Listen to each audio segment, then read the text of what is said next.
Welcome to Sleep Lore. Hello, dear friend. How wonderful it is that you have come to us tonight. I am profoundly grateful to share this quiet moment with you. Before we begin our journey together, I would like to ask you a small favor. If you enjoy this peaceful atmosphere, if these stories bring you comfort, please like this video, leave a comment, and subscribe to Sleep Lore. Your support helps us create even more tranquil journeys for you. Every like, every comment, and every subscription tells us that we are creating something meaningful for you. Now, as the world around you begins to settle into peace, and as your body prepares for rest, I invite you to journey with me, traveling back through time to medieval Europe. We are traveling between the years 1347 and 1351, at a moment when history changed in ways no one expected. A mysterious traveler arrived silently, touching countless lives and changing everything. Tonight, let us explore this story together. Imagine the flickering light of a candle, the silence of ancient villages, bathed in moonlight along stone streets. Amidst this atmosphere, we will slowly unfold the tale of the Black Death, not with fear, but through quiet realization and contemplation. This place is for you, dear friend, a space where history becomes a lullaby, where truth brings tranquility, and where education becomes rest. So let us begin together. The year was 1347. Long before the Black Death reached the cities of Europe, the world was already connected by thousands of miles of trade routes. These ancient roads stretched across deserts, mountains, forests, and seas, linking distant civilizations through the steady movement of merchants, pilgrims, scholars, and explorers. They carried silk from China, spices from India, precious metals from Central Asia, fine wool from Europe, and countless ideas that shaped the medieval world. In the early 14th century, these trade routes represented the heartbeat of international commerce. Every sunrise brought another caravan into a bustling market town, another merchant ship into a crowded harbor, and another traveler with stories from lands that seemed almost impossible to imagine. The world felt vast, yet people, goods, and cultures were more closely connected than ever before. Across the broad grasslands of Central Asia, merchant caravans moved slowly beneath endless skies. Long lines of camels carried silk, tea, porcelain, spices, and valuable gemstones across dry plains where the wind whispered through tall grass. Experienced guides knew every oasis and mountain pass, while traders spent weeks, or sometimes months, traveling toward distant markets. Life along these routes followed a quiet rhythm. At sunrise, camps came alive with the sounds of animals, crackling fires, and merchants preparing for another day's journey. As evening arrived, travelers gathered around campfires beneath brilliant stars, sharing food, repairing equipment, and exchanging stories from every corner of the known world. Far to the west, prosperous trading cities flourished because of this constant movement. Markets overflowed with colorful fabrics, fragrant spices, polished metalwork, and handcrafted pottery. Merchants negotiated prices in several languages, while scribes carefully recorded transactions on parchment. Blacksmiths shaped horseshoes for passing caravans.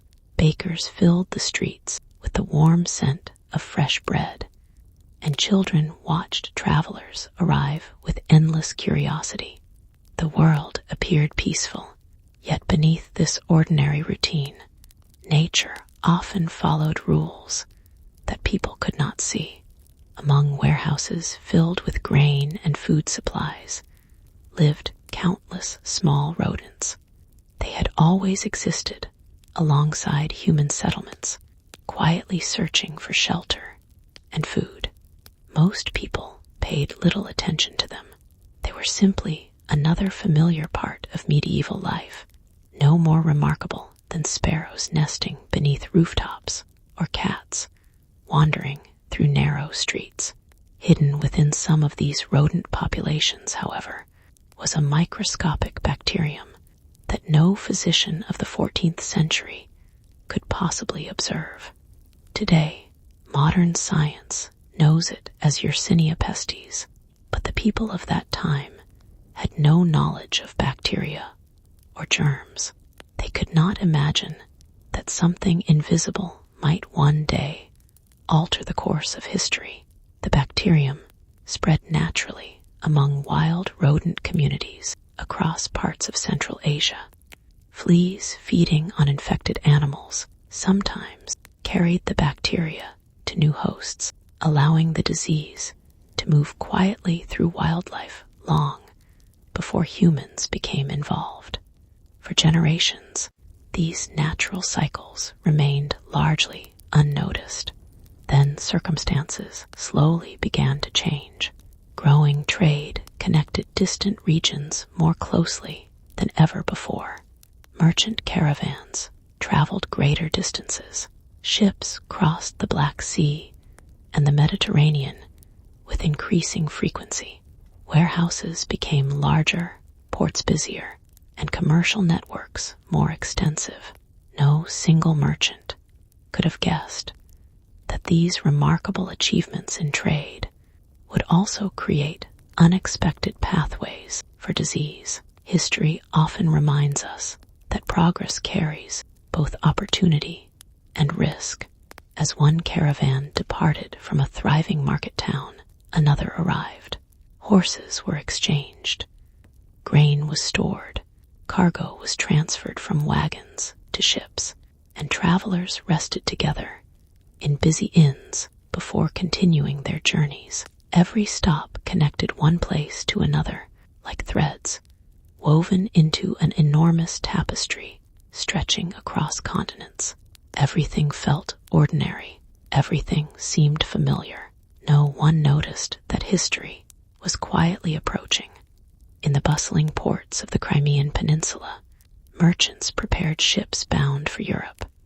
Their vessels carried valuable cargo that would soon reach the great commercial cities of the Mediterranean. Sailors repaired ropes, inspected wooden masts, and loaded barrels filled with grain, wine, oil, and cloth. The sea looked calm beneath the morning sun, offering no hint of what lay ahead. The people living through these days believed they were simply continuing another successful trading season. Farmers expected another harvest. Craftsmen expected more customers. Families planned weddings, festivals, and market days.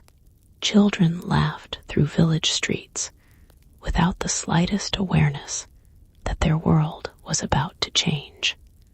History rarely announces its arrival with loud voices. More often, it begins quietly, hidden within ordinary days that seem no different from any other. And so, beneath peaceful skies and along the ancient roads that connected east and west, the first chapter of one of history's most significant pandemics had already begun. Even though almost no one realized they were standing at the edge of a turning point that would reshape the medieval world forever. The merchant routes continued westward until they reached the northern shores of the Black Sea, where one of the busiest trading cities of the medieval world stood behind towering stone walls. Its name was Kaffa. Located on the Crimean Peninsula, Kaffa was a thriving port controlled by Genoese merchants. Every week, ships arrived from distant lands carrying silk, spices, wax, grain, fur, precious metals, and countless other goods. Sailors shouted instructions across the docks as heavy barrels were rolled onto wooden piers. Market stalls overflowed with merchandise from Asia, the Middle East, and Europe, making the city one of the greatest crossroads of international trade. Walking through Kaffa in the year 1346 would have been an unforgettable experience. Narrow stone streets echoed with many different languages. Merchants bargained over prices from sunrise until sunset. Blacksmiths hammered glowing iron inside busy workshops, while bakers filled the morning air with the comforting scent of fresh bread. The harbor never seemed to rest. As one ship departed, another sailed in to take its place. Beyond the city walls, however, the political landscape was far less peaceful. The surrounding region was influenced by the powerful Mongol Golden Horde, whose rulers controlled vast territories across the Eurasian steppe. Relations between the Genoese merchants inside Kaffa and the Mongol forces outside the city had become increasingly tense. Trade continued, but disagreements over territory, influence, and commerce gradually turned into open conflict. By 1346, Kaffa found itself under siege.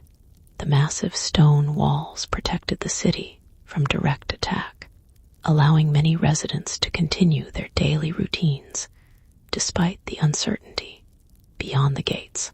Watchmen stood upon the towers, carefully observing the camps that stretched across the surrounding countryside. From time to time, the distant sounds of military activity drifted toward the harbor. Yet inside the city, merchants still hoped that commerce would soon return to normal. Then something unexpected began happening within the besieging army. Soldiers started falling ill. At first, only a few became sick. Soon, many more followed. The illness spread rapidly through the crowded encampments.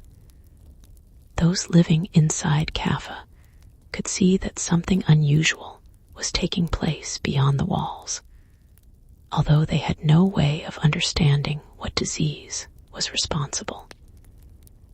Rumors traveled faster than facts. Some believed it was the result of poor air. Others whispered about divine punishment or an unfamiliar sickness arriving from distant lands. Modern historians believe the army was likely experiencing an outbreak of plague caused by the bacterium Yersinia pestis. Medieval people, however, possessed no knowledge of bacteria, infection, or microscopic organisms. They could only observe the frightening speed with which the illness moved from person to person. One account, written years later by the Italian notary Gabriel de Mussi, described a dramatic event during the siege, claiming that plague victims were hurled over Kaffa's walls using siege engines. Whether this happened exactly as described remains uncertain, and many historians debate the accuracy of the story. What is clear is that disease was present during the siege, and that the crowded conditions created an environment where it could spread more easily. Inside the city, life slowly became more anxious. Merchants who had once focused only on trade now wondered when the siege would finally end. Sailors looked toward the open sea with growing hope, believing that leaving Kaffa might offer safety.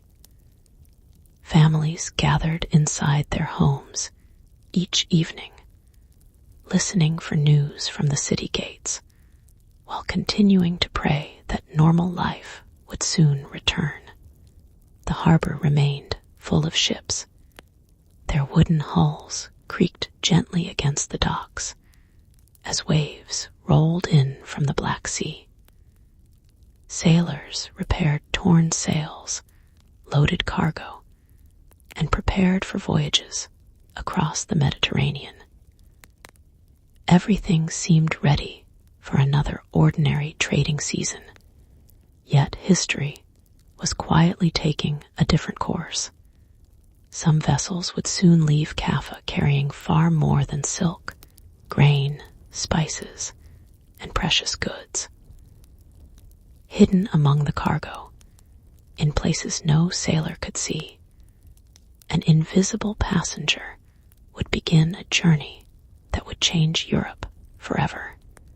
As the sun slowly disappeared beyond the calm waters of the Black Sea, lanterns flickered along the harbor, casting warm reflections across the waves. The city settled into another peaceful evening, unaware that its name would one day become permanently linked with one of the most significant chapters in human history. As the siege around Kaffa continued, the harbor remained the city's lifeline. The sea offered something that the surrounding land no longer could, an escape. One by one, Genoese merchant ships prepared to leave the crowded port.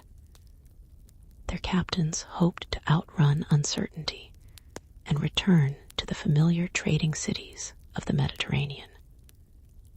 Crews tightened ropes, folded heavy sails into place, inspected barrels of fresh water, and secured valuable cargo deep inside the wooden holds. The docks echoed with the sounds of hammers, footsteps, and farewell voices carried away by the sea breeze. To everyone watching, these ships looked like symbols of hope. They promised safety. They promised home. No one imagined they might also carry the beginning of one of Europe's darkest chapters. The merchant vessels themselves were remarkable achievements of medieval engineering. Built from strong oak timbers, they crossed thousands of miles of open water using only the wind and the experience of their sailors.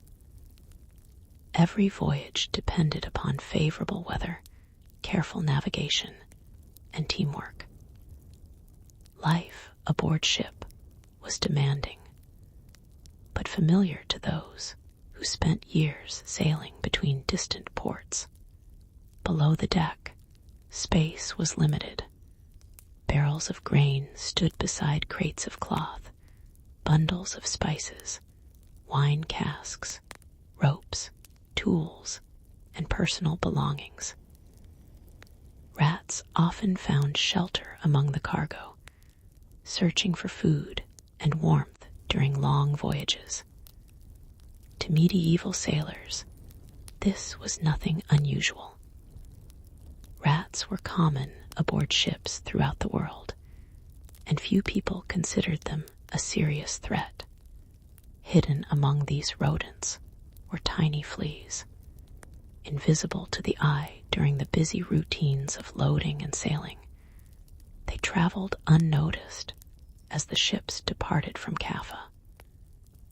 Modern science now understands that infected fleas could transmit Yersinia pestis to new hosts, allowing the disease to move silently across great distances.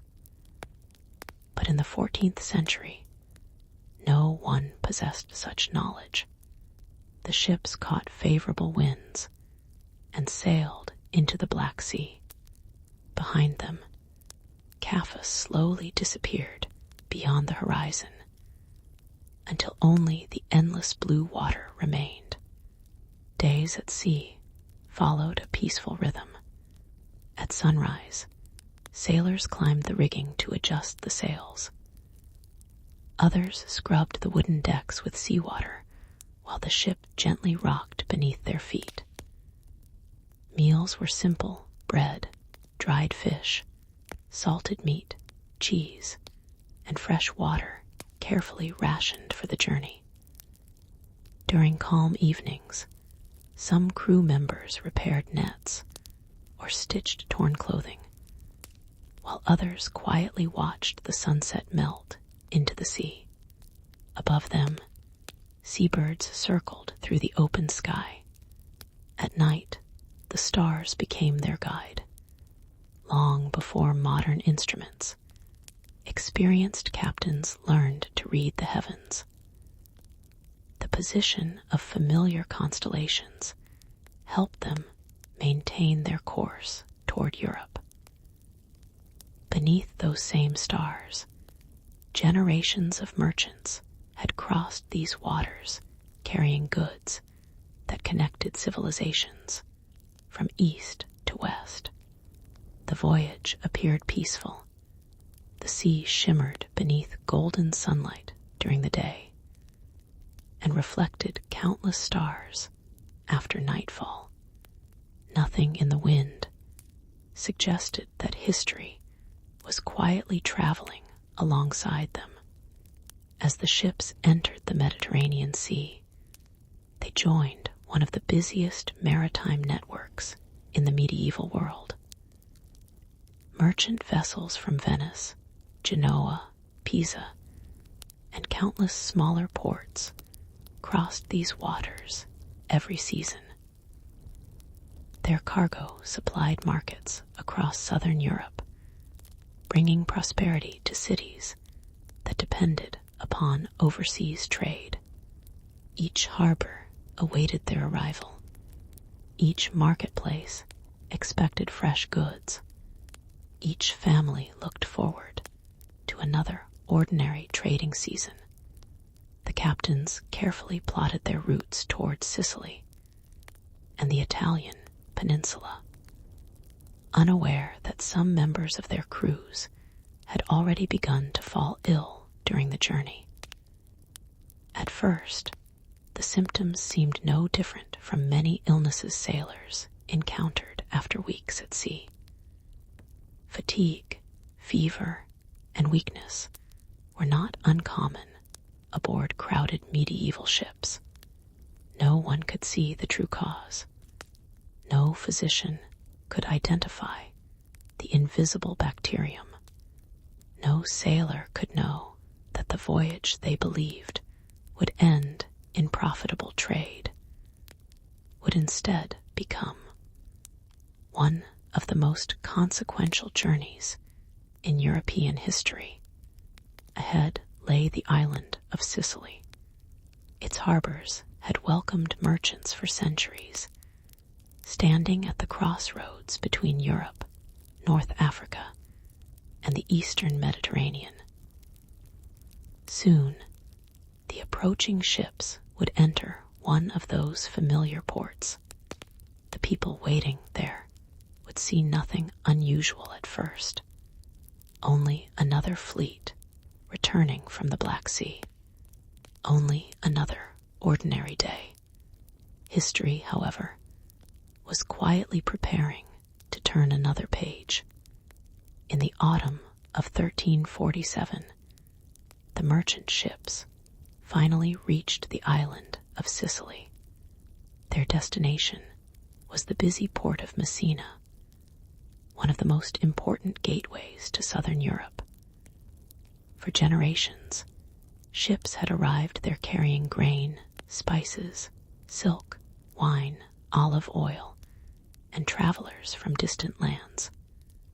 The harbor was rarely quiet.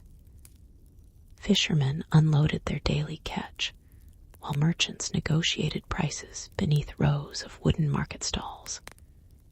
Church bells echoed across the city, blending with the sounds of waves gently striking the stone docks.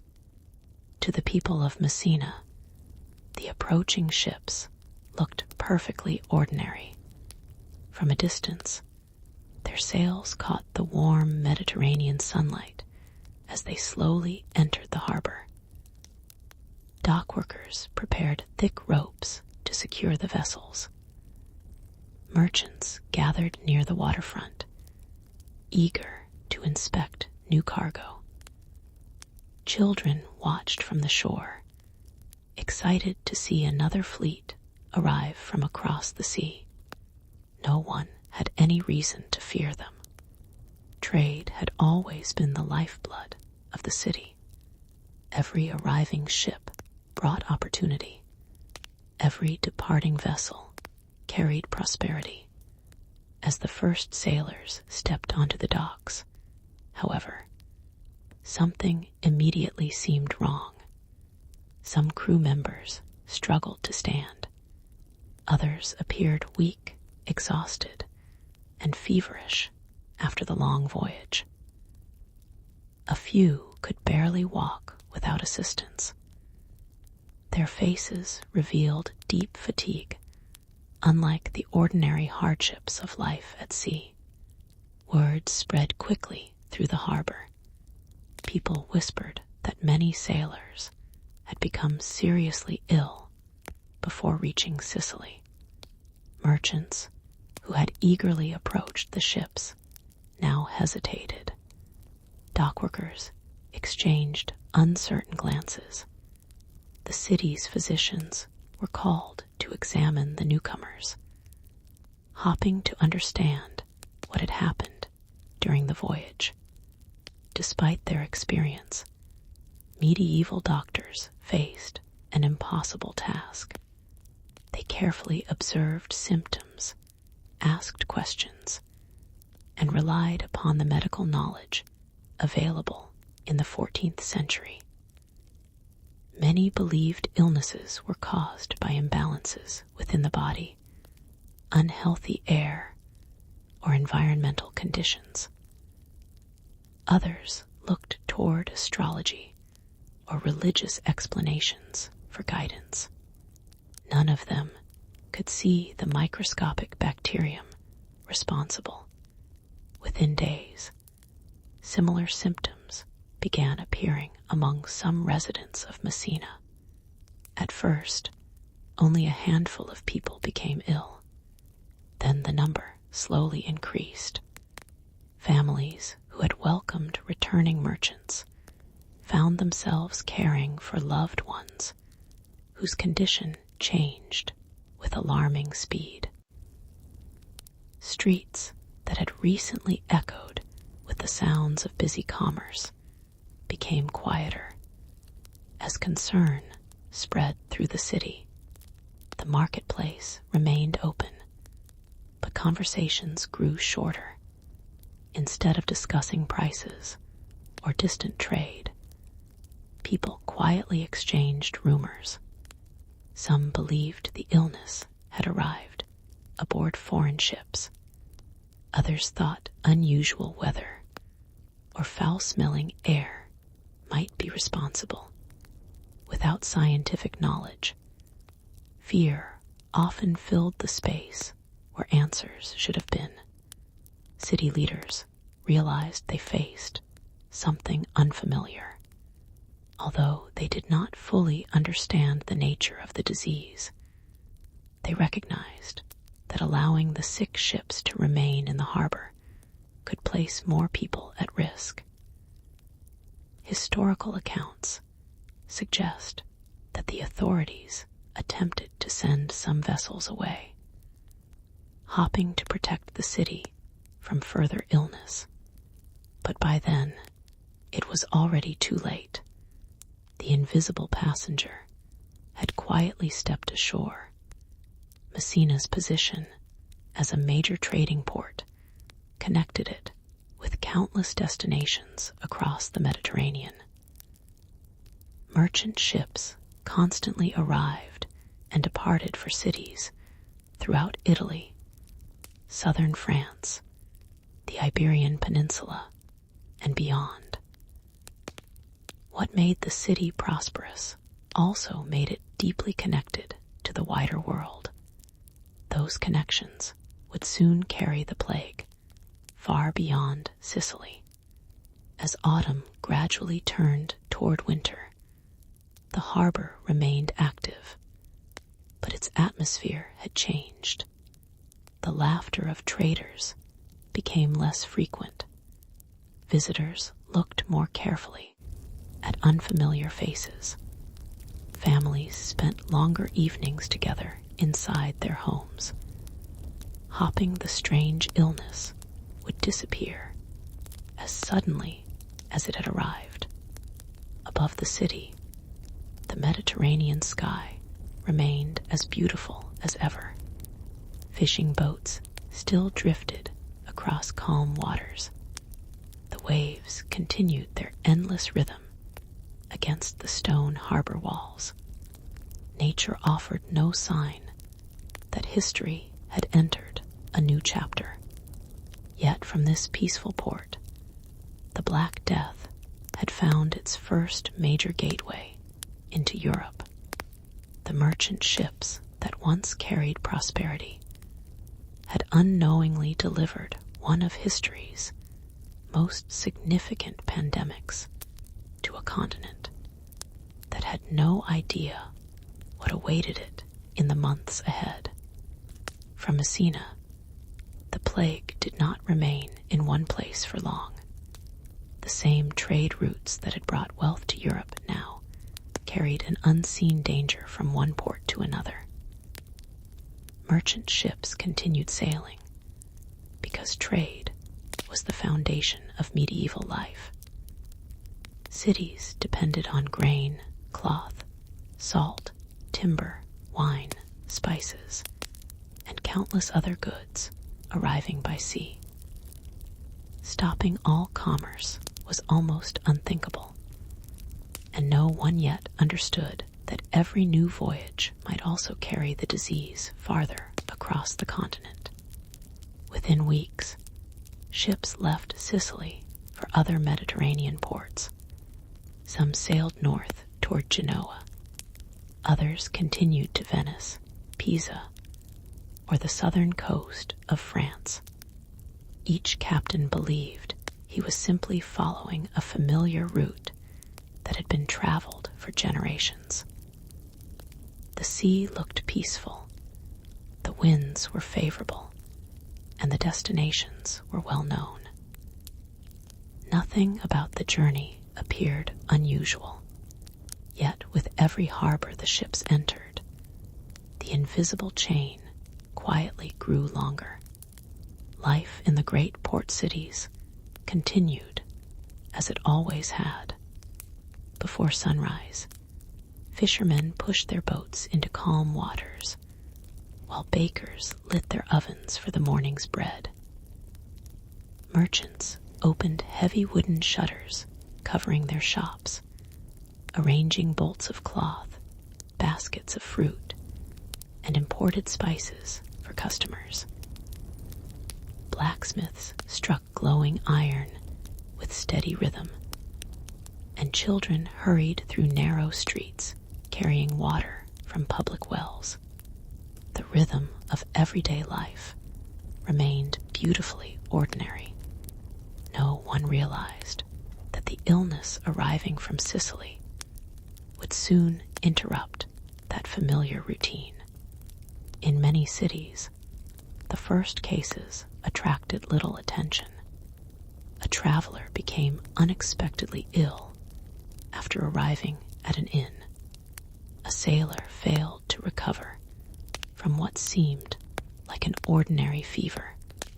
A merchant who had recently returned from overseas suddenly became too weak to leave his home. These isolated cases did not immediately appear connected. Medieval physicians examined each patient using the knowledge available to them. They observed symptoms carefully and prescribed treatments they believed might restore balance to the body. Some recommended herbal remedies prepared from rosemary, sage, or lavender. Others encouraged rest, prayer, or changes in diet. Their efforts were sincere, but the true cause remained invisible. As more people became sick, concern slowly spread through neighborhoods and marketplaces. Families began speaking more quietly about the strange illness affecting nearby households. Shopkeepers noticed that fewer customers lingered in crowded streets.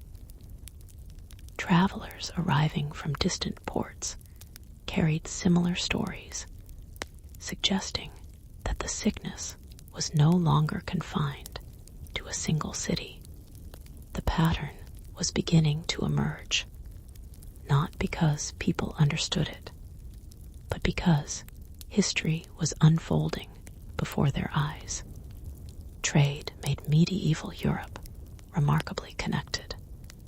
A merchant could leave the eastern Mediterranean, stop in Sicily, continue to Genoa, cross into southern France, and eventually reach markets far inland. Rivers, roads, and sea routes formed an enormous network linking kingdoms together. These connections created prosperity, encouraged learning, and allowed cultures to exchange ideas.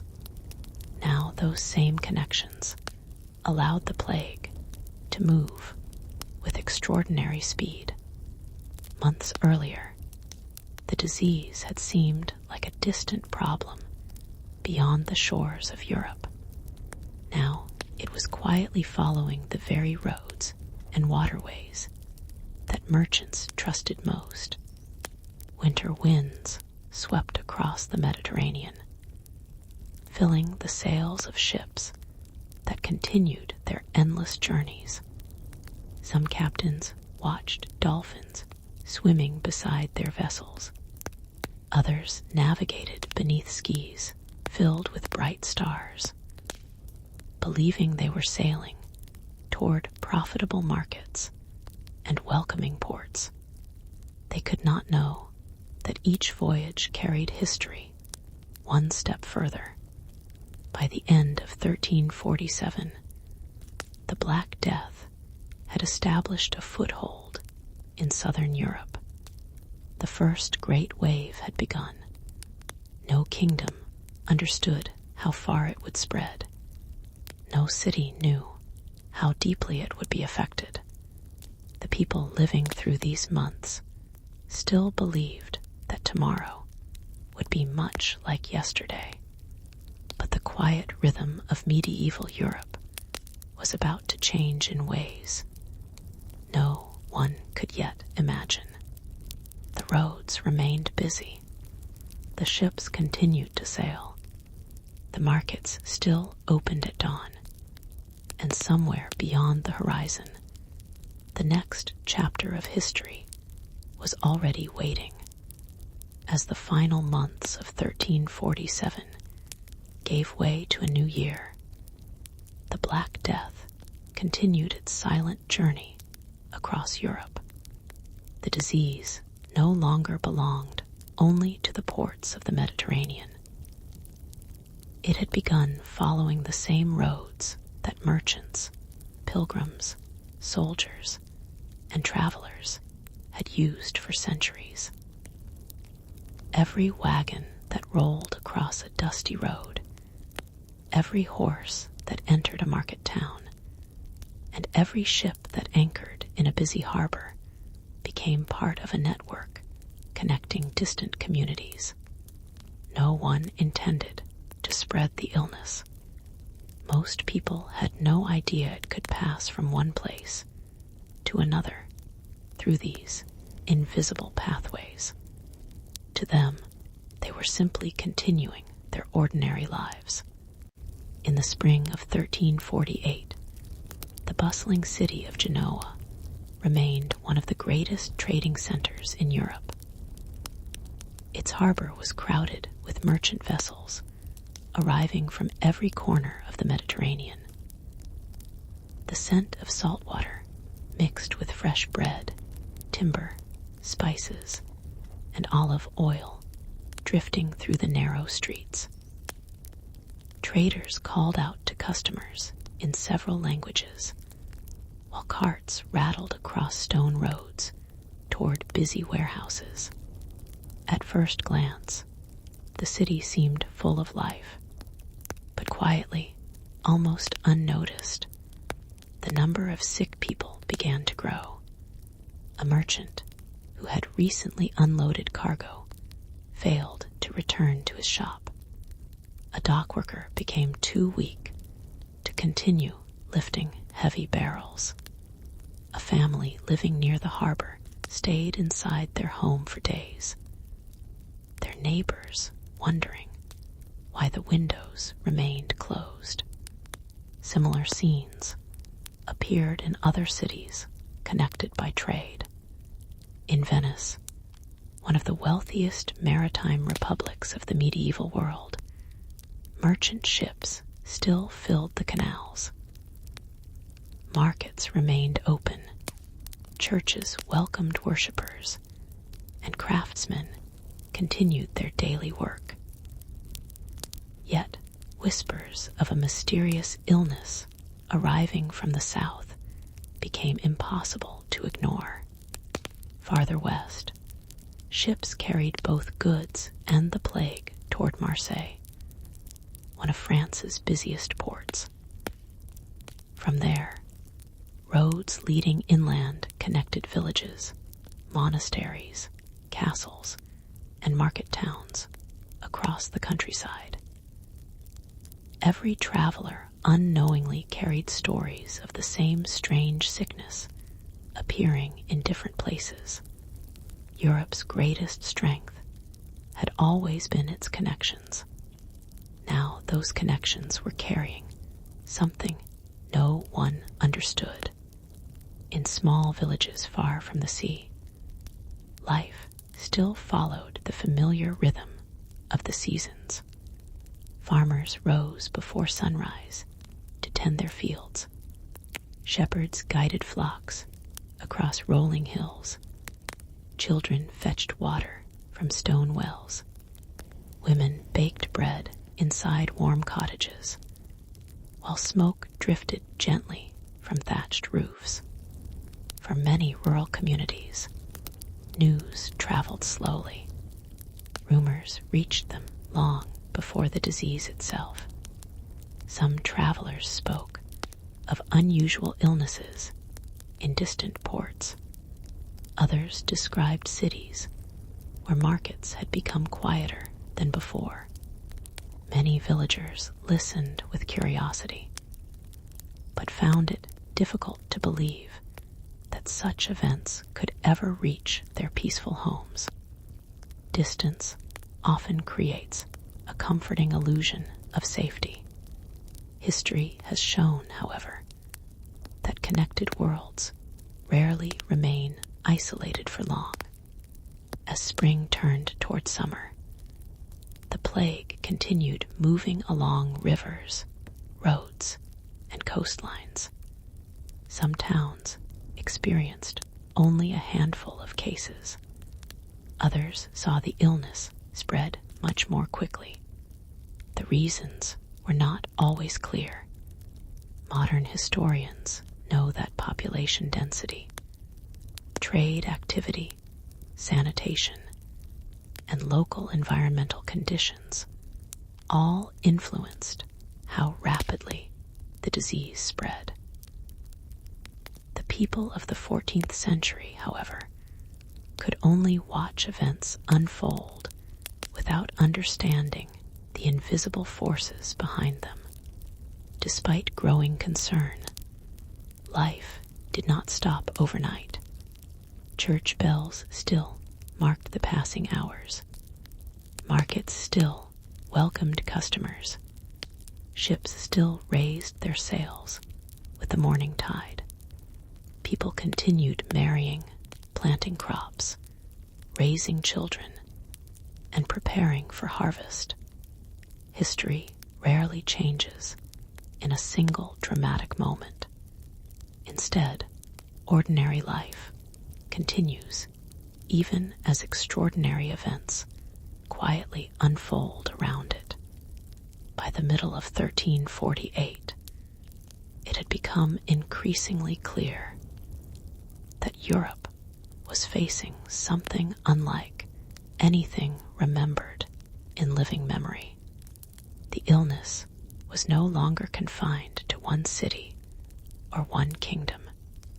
It had become a continent-wide journey, and with every passing week, the familiar map of medieval Europe was being redrawn, not by armies or kings, but by an invisible force that traveled silently beside every road, every river, and every sea. By the summer of 1348, the Black Death had spread across much of Western Europe. From the ports of Italy and southern France, it moved steadily into towns, villages, monasteries, and royal cities. The disease traveled without borders, following rivers, trade routes, and the countless roads that connected one community to another. Yet even as history unfolded around them, ordinary life tried to continue. Before dawn, farmers stepped into their fields carrying simple wooden tools. They examined the growing wheat, repaired broken fences, and guided oxen through fertile soil, just as their fathers and grandfathers had done before them. The land did not know that Europe was changing. The seasons continued in their familiar order, and the sun rose each morning without hesitation. In the villages, the baker's oven was already warm before the first light appeared over the horizon. The smell of fresh bread drifted through narrow lanes lined with timber-framed houses. Women carried water from the village well, while children chased one another across small green commons, their laughter echoing between stone cottages. For a little while, everything still felt ordinary, but travelers arriving from nearby towns brought troubling stories. One merchant spoke of a marketplace that had suddenly grown unusually quiet. Another described an inn where several guests had become ill during the night. A pilgrim traveling toward a distant monastery mentioned villages where church bells rang more often than before. These stories spread from one conversation to another. No one knew exactly what was happening. No one could explain why the illness appeared in one place and then another. Rumors often traveled faster than facts. Some people believed the strange sickness had arrived because of unusual weather. Others blamed poisonous air drifting across the countryside. Many looked toward the heavens, wondering whether the movement of the stars held some hidden meaning. Without scientific knowledge, people searched for answers wherever they could. In the larger towns, physicians continued caring for the sick using the medical understanding available at the time. Herbal remedies were prepared from plants such as rosemary, sage, and lavender. Patients were encouraged to rest in quiet rooms while family members stayed close, hoping their loved ones would recover. The physicians worked with dedication. They observed symptoms carefully, recorded their experiences, and shared ideas with one another. Although they could not cure the plague, their efforts reflected a sincere desire to understand what seemed impossible to explain. Meanwhile, monasteries remained places of both learning and comfort. Monks copied manuscripts by hand, preserving knowledge that had been gathered over centuries. They also cared for the ill, offered food to travelers, and prayed alongside families searching for hope during uncertain times. Their quiet routines continued despite the changing world beyond monastery walls. Across Europe, castles also remained active. Messengers arrived on horseback carrying letters between kingdoms. Local rulers discussed reports from neighboring regions, trying to understand whether the strange illness might eventually reach their own lands. Most information traveled slowly. News that took only seconds to share today required weeks, or even months, to reach another kingdom in the 14th century. By the time one city learned of events elsewhere, history had often already moved forward. Even so, medieval Europe refused to stand still. Harvests still needed gathering. Livestock still required care. Mills continued turning beside rivers, grinding grain into flour for nearby villages. Blacksmiths repaired tools. Carpenters built homes. Merchants opened their shops each morning. Hopping customers would arrive. Life persisted because it had to. This quiet determination became one of the defining features of the medieval world. People did not know what tomorrow would bring, yet they continued planting seeds, baking bread, teaching children, and rebuilding their routines one day at a time. As the long summer evenings settled over Europe, golden sunlight stretched across fields of ripening wheat. Swallows circled above quiet farmhouses, and distant church bells drifted through the warm air. The landscape remained as beautiful as ever, but beyond the peaceful horizon, the Black Death continued its slow and relentless journey toward places that still believed they had been spared. History was moving forward with every passing day, and soon, even the greatest cities of Europe would face a challenge unlike anything they had ever known. As the months passed through 1348, the Black Death reached many of Europe's largest cities.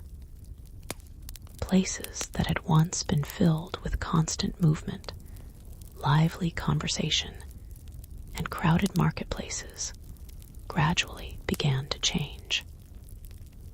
Yet, beneath this transformation, daily life continued wherever it could.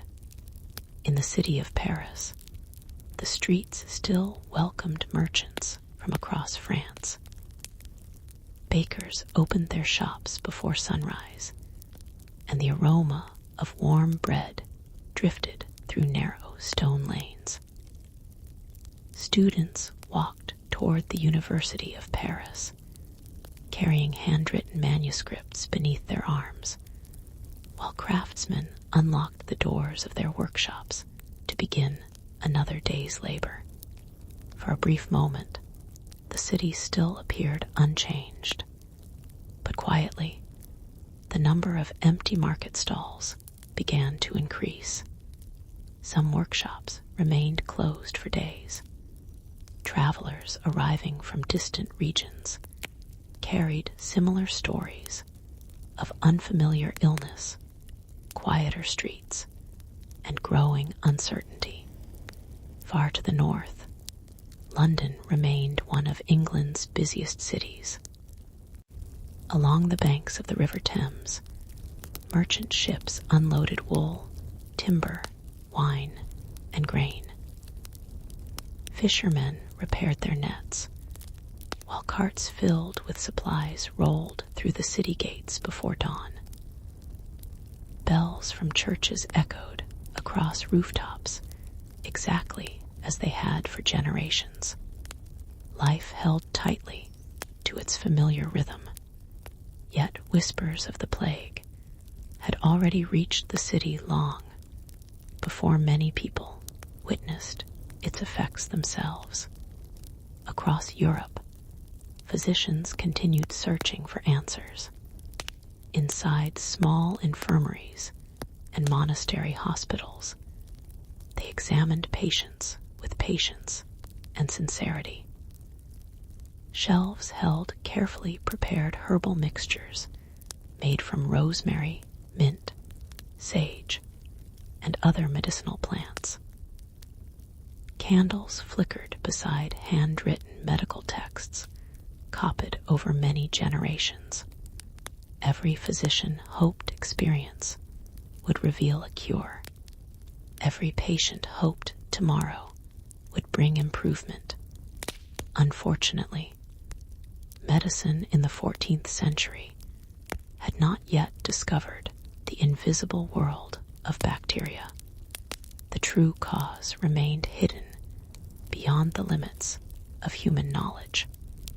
Monasteries became places of quiet service. Monks and nuns cared for the sick, copied valuable manuscripts, prepared simple meals, and offered comfort to families facing uncertainty. Their libraries preserved ancient knowledge, while their gardens supplied herbs believed to ease suffering. Many of these communities continued their work with remarkable dedication. Elsewhere, ordinary people adapted as best they could. Some families avoided crowded markets whenever possible. Others remained closer to home, hoping the strange illness would pass. Merchants shortened their journeys. Travelers listened more carefully to news from neighboring towns before deciding which roads to follow. These were not organized public health measures as we understand them today. They were simply cautious choices made by people trying to protect themselves and those they loved. Nature, meanwhile, remained beautifully indifferent. Summer fields ripened beneath golden sunlight. Rivers continued flowing toward the sea. Forests echoed with birdsong each morning.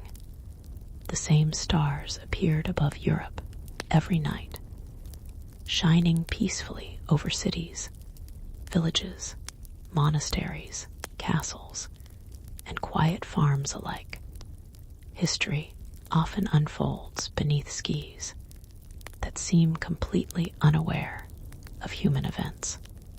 As autumn approached, leaves slowly turned shades of gold and amber. Harvest wagons rolled through country roads, carrying grain gathered after months of careful work. Village mills turned steadily beside flowing rivers. Life still offered moments of calm, beauty, and hope. Yet beneath those peaceful scenes, the Black Death continued spreading across an increasingly connected continent.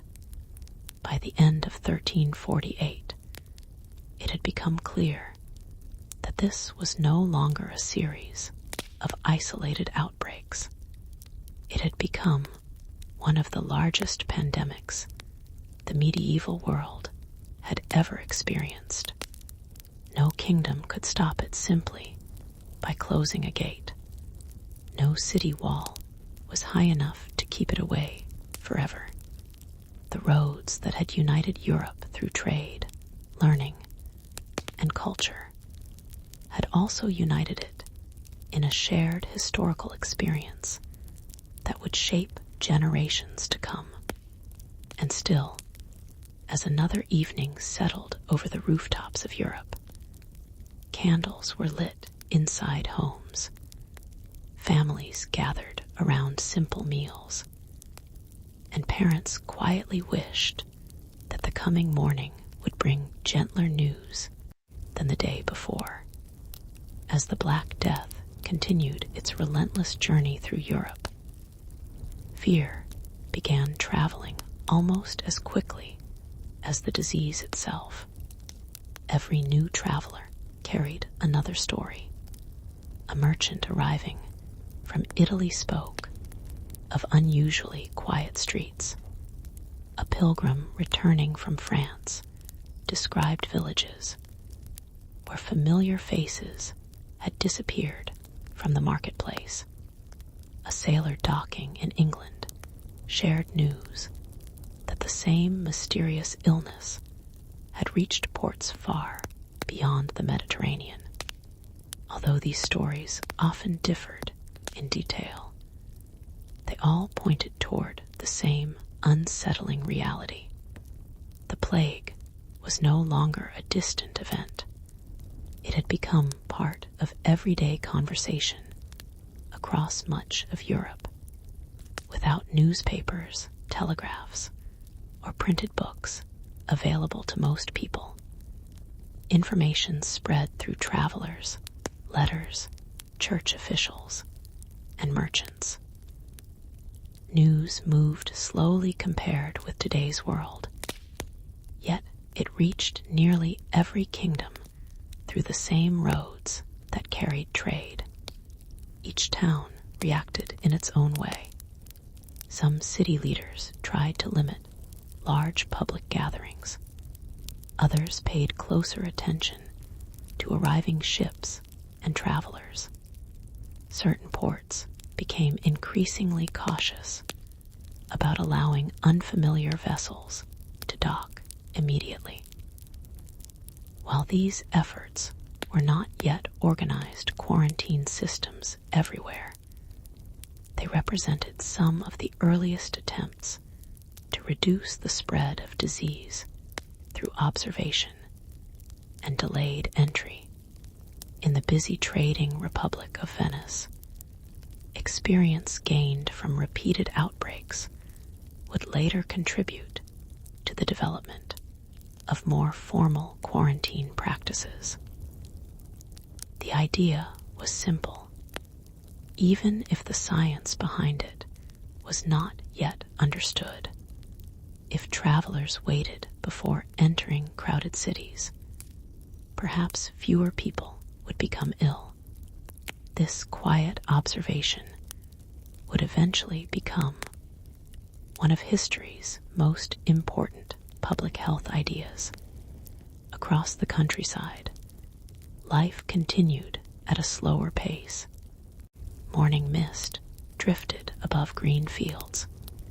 Shepherds guided their flocks across gentle hills. Mill wheels turned steadily beside flowing rivers. Children still chased butterflies through wildflower meadows, unaware that history was unfolding beyond the horizon. Many villages remained untouched for weeks or even months after hearing the first rumors. Distance offered temporary protection, but Europe's roads connected nearly every community sooner or later. Inside monasteries, monks continued preserving knowledge with extraordinary patience. They copied religious texts, historical records, and medical observations onto parchment, using feather quills and handmade ink.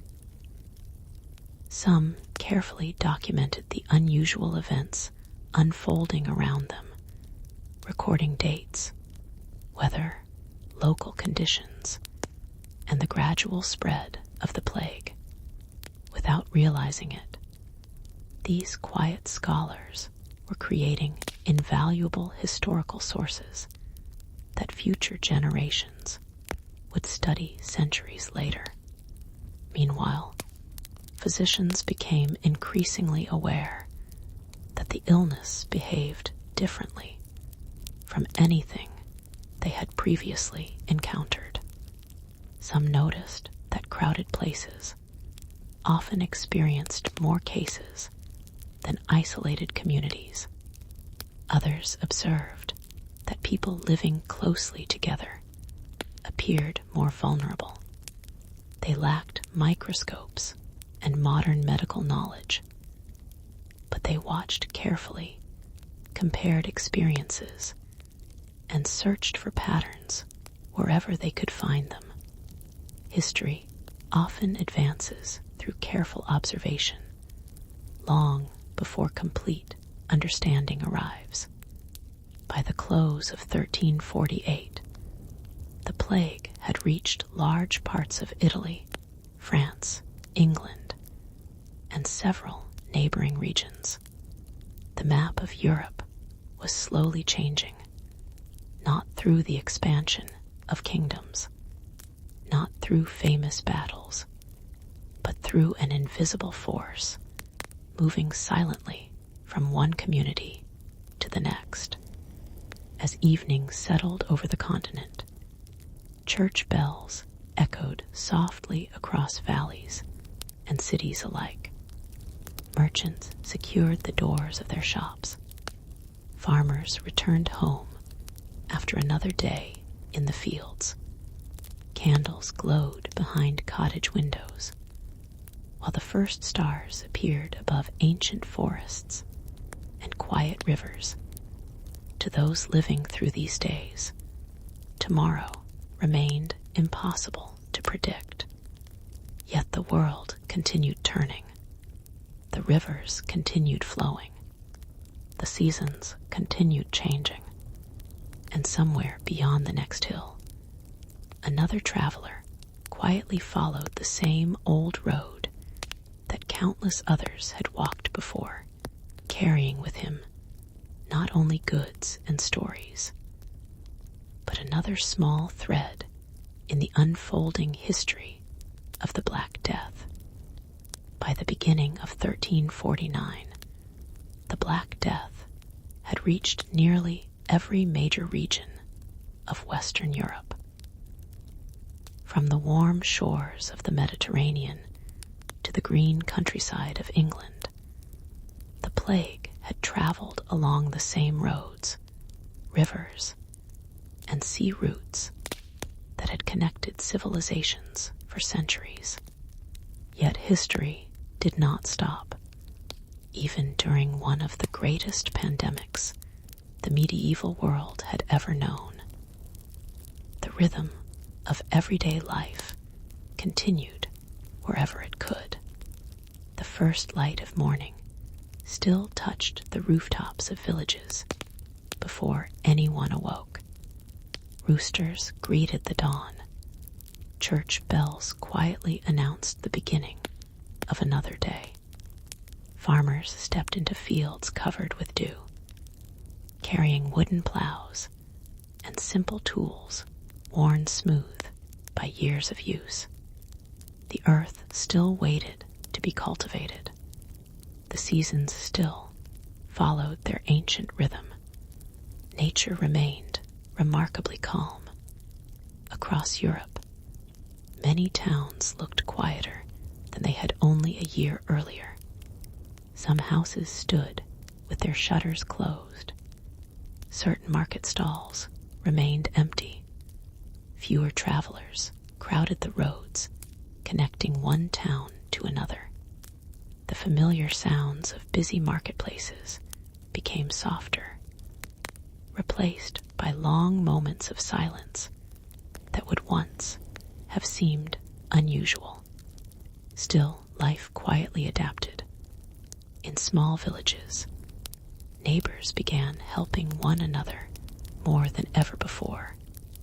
If a farmer could not harvest his wheat alone, nearby families often came together to help bring in the crop before the weather changed. When a blacksmith's workshop closed, another craftsman sometimes repaired tools for the surrounding community. Bakers shared bread with households facing difficult times.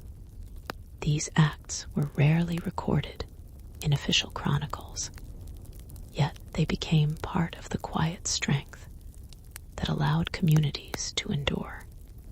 Throughout medieval Europe, monasteries remained places of learning, prayer, and service. Monks continued copying manuscripts by hand, preserving history with remarkable patience. Others tended herb gardens, prepared simple medicines, welcomed weary travelers, and cared for those seeking shelter. Many monasteries also became centers where local knowledge was carefully recorded without intending to. These communities preserved valuable details that historians would later use to understand the events of the 14th century. Inside castles, local rulers faced difficult decisions. Messengers arrived carrying reports from neighboring towns. Merchants described changing conditions along important trade routes. Village leaders requested assistance when harvests became more difficult to organize. Although medieval governments possessed limited resources compared with modern states, many local authorities tried to maintain order, protect food supplies, and support their communities as best they could. No single solution existed. Each town responded according to its own circumstances. Meanwhile, Europe's roads had grown noticeably quieter. Travelers who once crossed great distances with confidence now paused more often before beginning another journey. Innkeepers welcomed fewer guests. Some merchants delayed voyages until conditions improved. Others continued traveling because trade remained essential for survival. The great network connecting Europe had not disappeared. It had simply slowed as winter gradually loosened its grip, and the first signs of spring appeared once again. Fields slowly turned green beneath gentle rain. Wildflowers emerged beside country roads. Birdsong returned to forests and riverbanks. The natural world continued reminding people that every season eventually gives way to another. For many families, these small signs of renewal offered quiet comfort. Hope often grows in the simplest moments. A child laughing beside a village well, fresh bread cooling on a wooden table, the sound of sheep grazing peacefully beneath an open sky, a sunrise that looks almost exactly like yesterday's. By the close of 1349, Europe had changed in ways that few could yet fully understand. Communities had endured months of uncertainty. Trade had slowed. Daily routines had been reshaped. Yet the determination to continue remained stronger than fear. The Black Death was still part of the continent's story, but so too were resilience, compassion, and the quiet courage of ordinary people who greeted each new morning with hope, even when they could not know what the day ahead would bring. As 1350 began, Europe was no longer the same continent it had been only a few years earlier. The familiar rhythm of medieval life had changed, not through the rise of a powerful empire or the outcome of a great war, but through an invisible disease that had quietly crossed mountains, seas, rivers, and kingdoms. Every region had its own memories of those difficult years, and every community carried stories that would be passed from one generation to the next. Yet life continued to move forward. Winter slowly released its grip on the countryside. Snow melted into narrow streams that flowed toward larger rivers, and the first green shoots pushed through the cold earth. Farmers once again walked into their fields before sunrise, studying the soil and preparing for another planting season. The work had to continue. Bread would still be needed. Animals still required care. Children still needed to be raised. Throughout the countryside, villages gradually found a new rhythm. Many families had learned to depend more closely on their neighbors. If a roof needed repairing, nearby villagers often gathered with timber and tools. When fields required planting, several households worked side by side, sharing both labor and harvest. These quiet acts of cooperation became an important part of everyday life. In many towns, workshops slowly reopened. The blacksmith's hammer once again echoed through narrow streets, as iron tools, horseshoes, and farming equipment were carefully crafted. Carpenters repaired doors, wagons, and wooden bridges worn by years of use. Bakers filled their ovens before dawn, and the comforting scent of fresh bread drifted through the cool morning air. Markets also began growing busier. Merchants cautiously returned to familiar trading routes, bringing cloth, grain, salt, wine, and spices from neighboring regions. Trade had not disappeared forever. It was slowly finding its balance once again, though people remained more careful than before. Along the rivers, wooden barges carried supplies between inland towns, while fishing boats quietly returned to their usual routines. At the great ports of Genoa and Venice, ships once again raised their sails toward the Mediterranean, reconnecting Europe with distant markets. The sea, as always, remained patient. Its waves continued rolling gently against stone harbors, indifferent to the hardships humanity had endured. Inside monasteries, scholars reflected on recent events. Some carefully recorded what they had witnessed, preserving names, dates, weather, and local observations for future generations. Others continued copying ancient manuscripts, believing that knowledge should survive even during uncertain times. Without realizing it, these monks were helping to preserve one of the most valuable historical records of the medieval world. Across Europe, rulers also began to recognize that their kingdoms had changed. In some regions, fewer workers were available to cultivate fields or repair roads. Labor became increasingly valuable, and many ordinary workers discovered that their skills were more important than ever before. Farmers, craftsmen, and builders gradually found themselves in stronger positions when negotiating for land, wages, or better living conditions. Historians often point to this period as one of the many forces that slowly transformed medieval society. The plague had brought enormous hardship, but it had also accelerated changes that would influence Europe's future for centuries.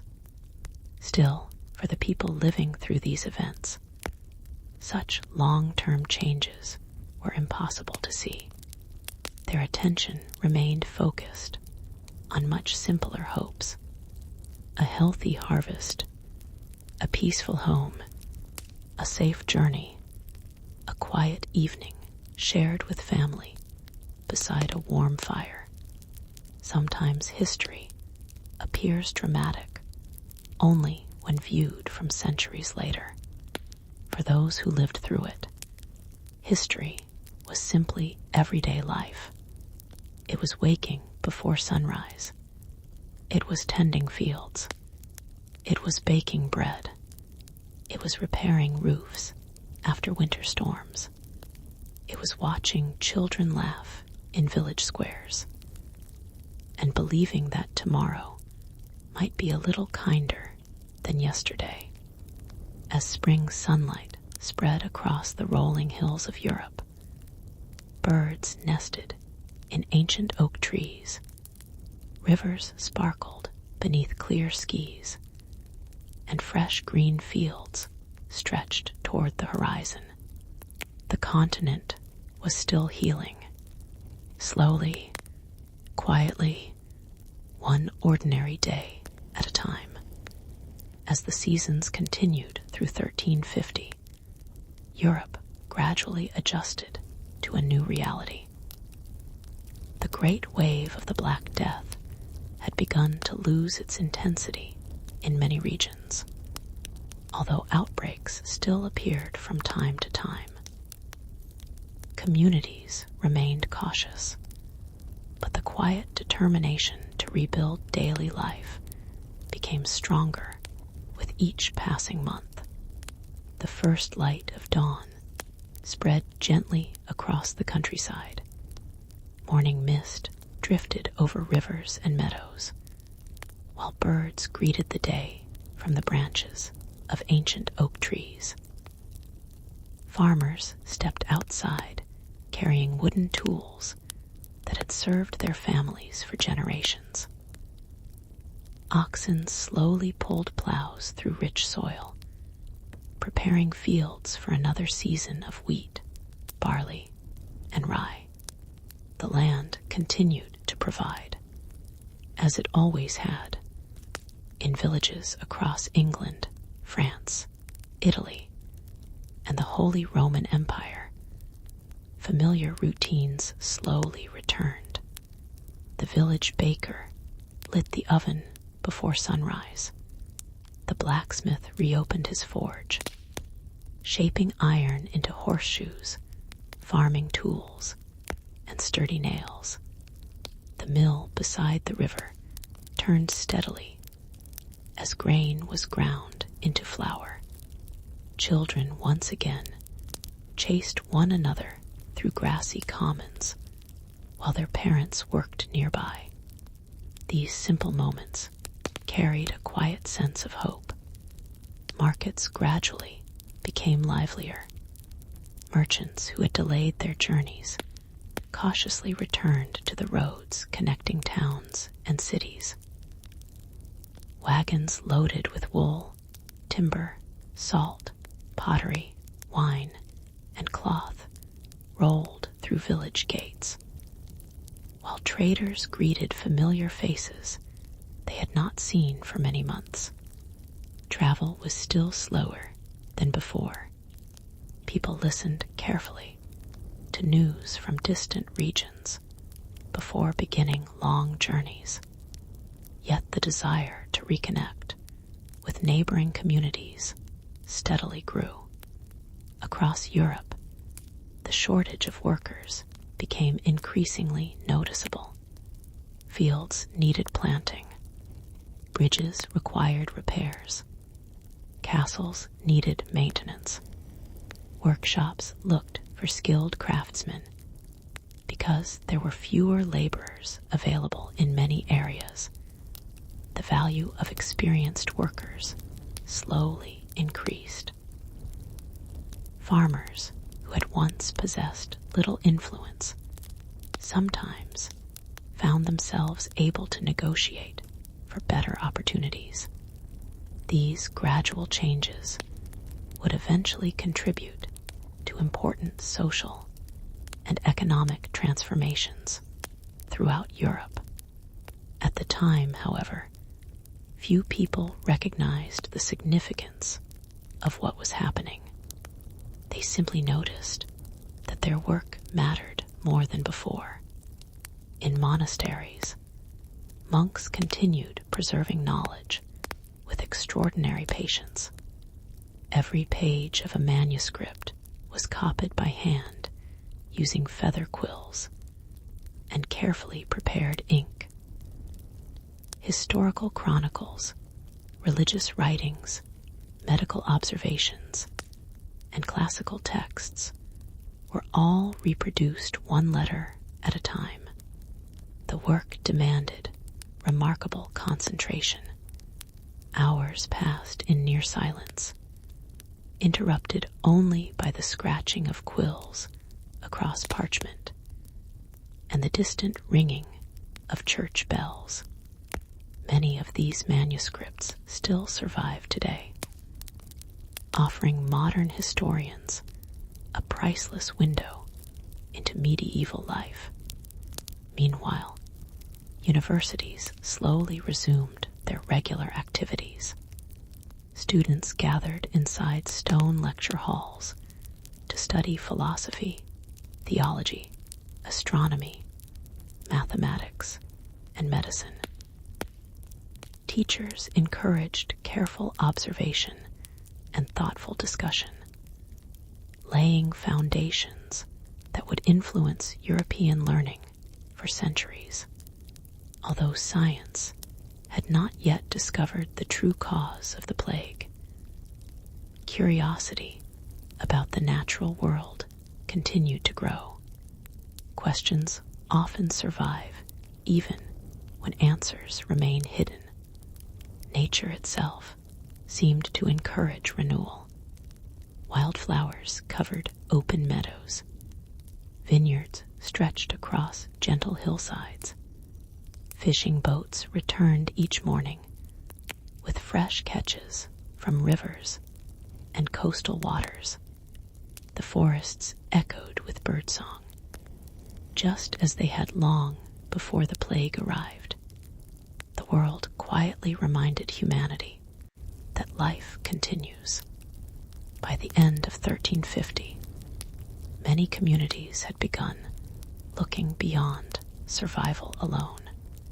They rebuilt homes, they repaired roads, they reopened workshops, they celebrated marriages, they welcomed newborn children. The future, once clouded by uncertainty, slowly became imaginable again. Europe had been changed forever. Yet beneath peaceful skies and across fertile fields, people continued doing what generations before them had always done.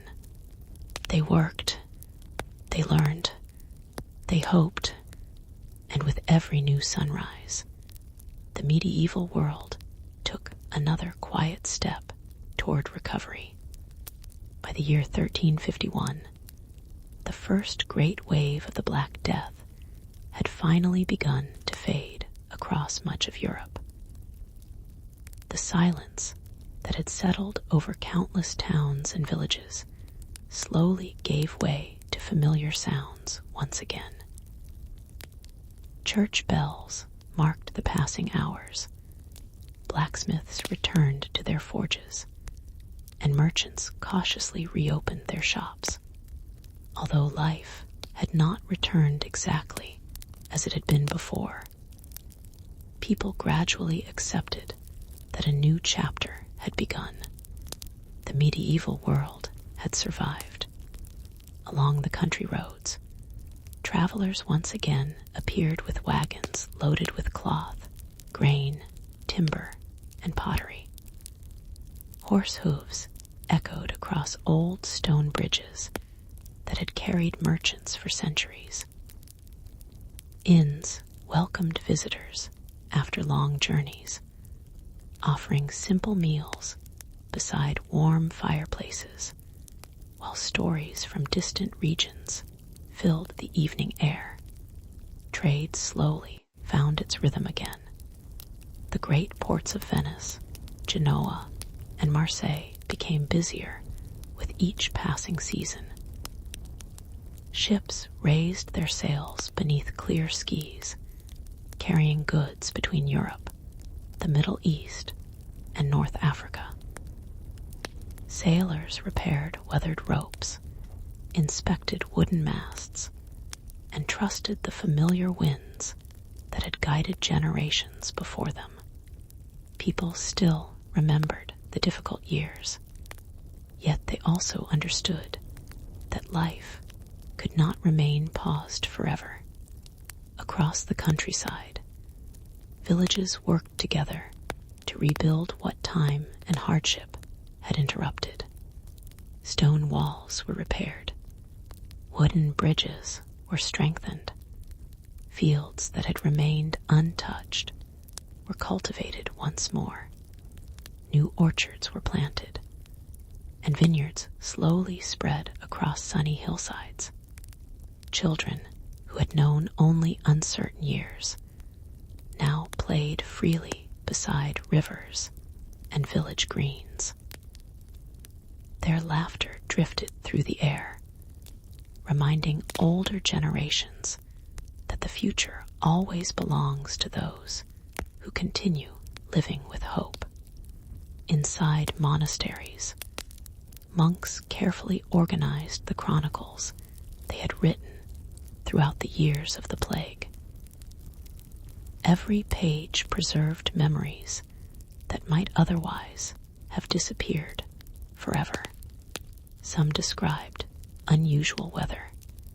Others recorded harvests, local events, and changing seasons. Many quietly documented the arrival and spread of the mysterious illness that had transformed Europe. These handwritten records would later become some of the most valuable historical sources for understanding the medieval world. Universities also continued their work. Scholars debated philosophy, astronomy, mathematics, and medicine inside ancient lecture halls illuminated by candlelight. Although they still did not understand bacteria or infectious disease, they remained committed to observing nature and asking questions about the world around them. Every generation builds knowledge upon the work of those who came before. The lessons learned during the 14th century would eventually contribute to future discoveries, even if those connections would not become clear for many centuries. Nature, meanwhile, continued its quiet cycle. Spring flowers covered the hills. Summer brought golden fields of wheat. Autumn painted forests in shades of amber and crimson. Winter wrapped castles and villages beneath gentle snow before giving way once again to another spring. The seasons reminded everyone that change is one of life's oldest companions.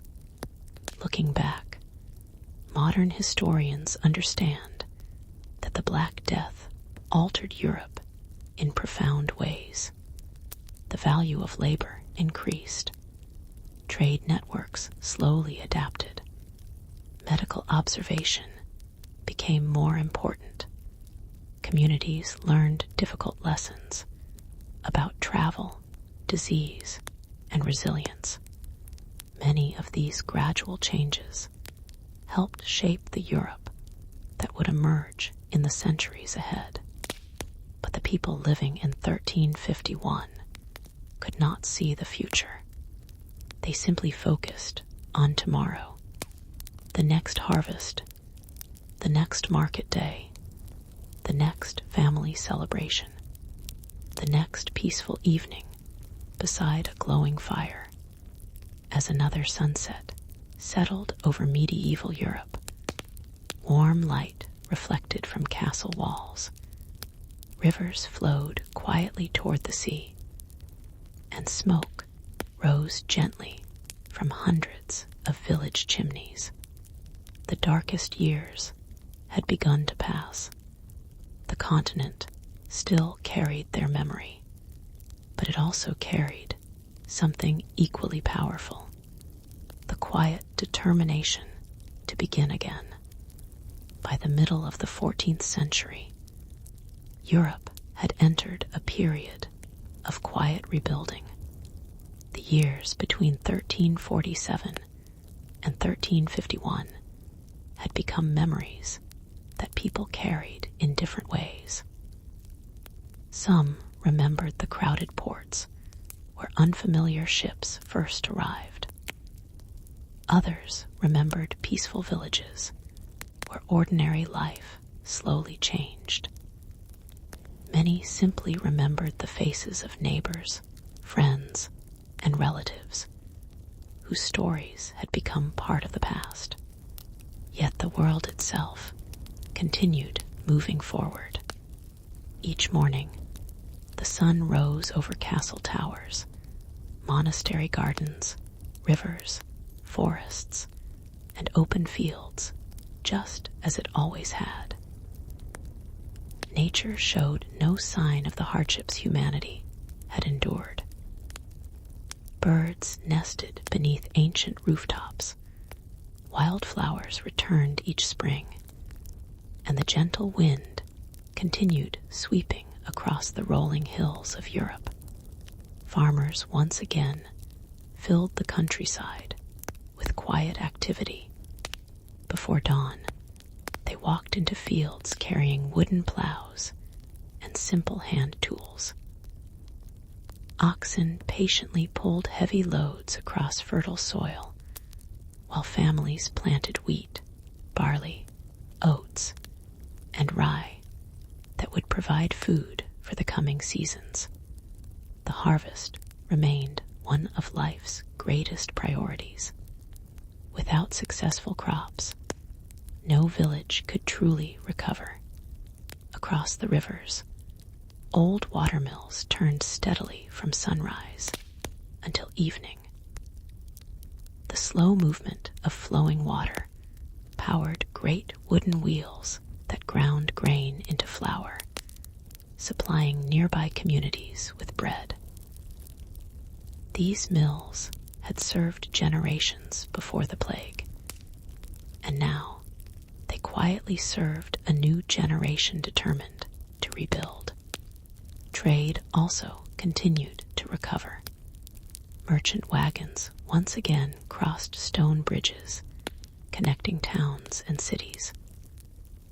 Horses carried wool, timber, pottery, salt, wine, iron tools, and cloth across familiar roads that stretched from one kingdom to another.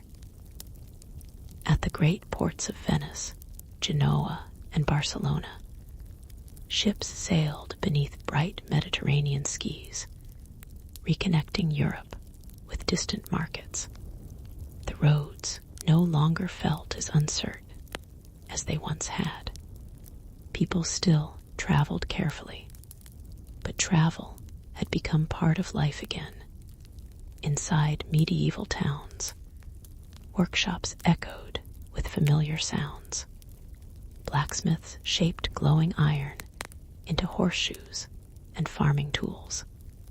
Carpenters built sturdy furniture from oak and chestnut wood. Weavers transformed wool into warm cloth. Potters carefully shaped clay into bowls, jars, and cooking vessels. Every craft contributed to the slow return of everyday life. Meanwhile, monasteries remained peaceful centers of learning. Their libraries protected hundreds of handwritten manuscripts copied over many centuries. Monks patiently continued their work, believing that preserving knowledge was one of the greatest gifts they could offer future generations. Without those manuscripts, much of medieval history would have been lost forever. Universities also attracted students eager to understand the world more deeply. Lessons in philosophy, medicine, astronomy, law, and theology filled ancient classrooms where candles flickered against stone walls. Scholars debated ideas with curiosity, asking questions that would eventually inspire future generations of scientists and historians. History rarely changes because of one single event. Instead, it changes through countless small decisions made by ordinary people over many years. A farmer planting another field, a teacher sharing knowledge with students, a craftsman training an apprentice, a merchant reopening an old trade route. Together, these quiet moments slowly shaped Europe's future.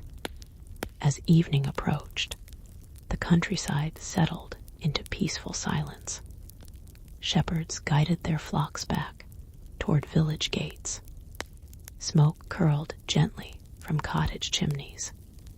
The final rays of sunlight painted castles and church towers in warm shades of gold.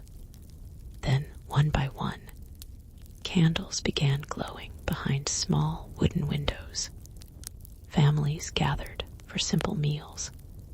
Children listened to familiar stories before sleep. Outside, the stars slowly appeared above the medieval landscape, shining over a continent that had endured extraordinary hardship, but had never lost its ability to hope. And beneath that same timeless sky, Europe continued its quiet journey into a new age, one peaceful evening at a time. As the years following 1351 unfolded, the first great wave of the Black Death gradually became part of history rather than everyday life. The memories remained vivid for those who had lived through them, but Europe itself continued changing with quiet determination. Villages rebuilt, towns regained their rhythm, and trade slowly returned to the roads and seas that had connected the continent for centuries. Morning once again arrived gently across the medieval landscape. Sunlight spread over vineyards in Italy, wheat fields in France, forests of the Holy Roman Empire, and the green hills of England. Dew shimmered on blades of grass, while birds filled the air with familiar songs. Shepherds opened wooden gates and guided their flocks toward open pastures, just as countless generations had done before them. The natural world had never stopped moving. Now, human life was beginning to find its balance again. In many towns, the ringing of church bells no longer carried only concern or uncertainty. Instead, they marked weddings, seasonal festivals, and ordinary gatherings that brought neighbors together. Markets became livelier with each passing season. Merchants displayed colorful cloth, finely crafted pottery, polished metal tools, fragrant herbs, and baskets overflowing with fresh produce. The simple joy of everyday life slowly returned.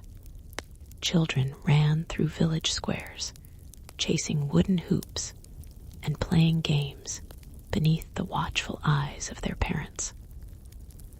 Bakers welcomed customers with warm loaves fresh from stone ovens. Blacksmiths repaired farming tools, while carpenters raised new homes where old ones had weathered the passing years. Every ordinary moment quietly reminded people that life always seeks renewal. Across Europe, labor had become more valuable than before. Many skilled workers found greater opportunities because their craftsmanship was increasingly needed. Farmers negotiated better agreements for the land they cultivated. Experienced builders and masons were welcomed wherever churches, bridges, mills, and homes required repair. Although no one realized it at the time, these gradual changes would influence European society for generations. Historians now see this period as an important turning point in the medieval economy. The balance between landowners and workers slowly shifted. Communities adapted to new realities. Economic life evolved in ways that would eventually contribute to the transformation of Europe. Knowledge also continued its quiet journey. Inside monasteries, monks preserved ancient manuscripts with extraordinary patience. Universities welcomed students eager to study medicine, philosophy, astronomy, mathematics, and law. Every carefully copied page, every thoughtful discussion, and every observation added another small piece to humanity's growing understanding of the world. Centuries later, scientists would identify the bacterium Yersinia pestis and explain how the plague spread through fleas carried by rodents. That knowledge was still far in the future, but the curiosity that eventually led to those discoveries was already alive in medieval scholars who continued asking questions, even when answers remained beyond their reach.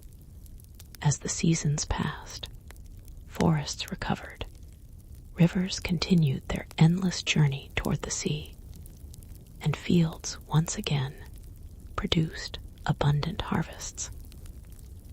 Castles overlooked peaceful valleys, monastery bells echoed across quiet hills, and merchant ships crossed the Mediterranean beneath clear blue skies.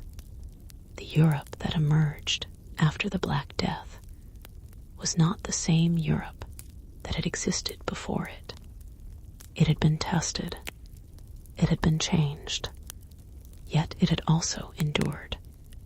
Looking back across those remarkable years, it becomes clear that history is not shaped only by kings, battles, or famous rulers. It is also shaped by ordinary people. The farmer who planted another field despite uncertainty. The sailor who trusted the wind once more. The monk who preserved knowledge by candlelight. The blacksmith who reopened his workshop. The mother who comforted her children before sleep. Together, these quiet lives formed the true heartbeat of medieval Europe. And as another peaceful sunset faded beyond the distant hills, the long story of the Black Death became more than a tale of hardship. It became a reminder that even after the darkest chapters of history, humanity has always found the strength to begin again. The passing of the Black Death did not mean that all of its questions had been answered. For the people of the 14th century, the cause of the plague remained a mystery. Physicians had observed its symptoms with great care. Monks had recorded its progress in handwritten chronicles. Merchants had remembered the ports where it first appeared, and families had passed their experiences from one generation to the next. But no one truly knew why it had happened. Centuries slowly passed. The medieval world gradually gave way to the Renaissance. New kingdoms rose, old castles changed hands, and great explorers crossed oceans that medieval sailors had only imagined. Printing presses replaced many handwritten manuscripts, universities expanded, and scientific curiosity grew stronger with every generation. Even so, the memory of the Black Death never completely disappeared. Historians continued reading ancient chronicles preserved inside monasteries and libraries. Some compared accounts written in England with those from France, Italy, and the Holy Roman Empire. Although the details sometimes differed, the overall story remained remarkably consistent. Between 1347 and 1351, Europe had experienced one of the most significant pandemics in recorded history. As scientific knowledge advanced, scholars began asking new questions.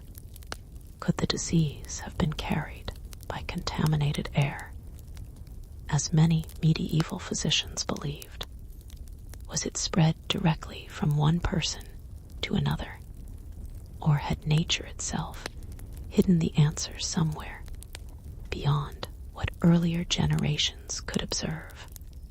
The invention of the microscope opened an entirely new world.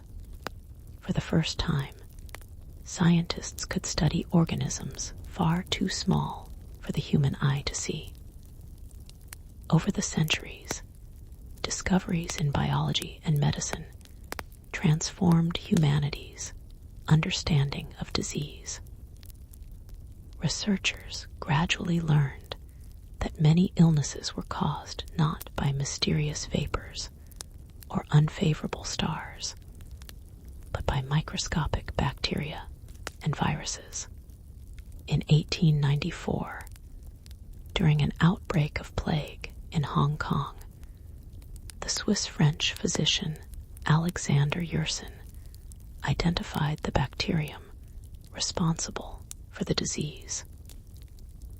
It would later be named Yersinia pestis in his honor. This discovery solved a mystery that had remained unanswered for more than 500 years. Modern research has shown that Yersinia pestis naturally circulates among certain wild rodent populations.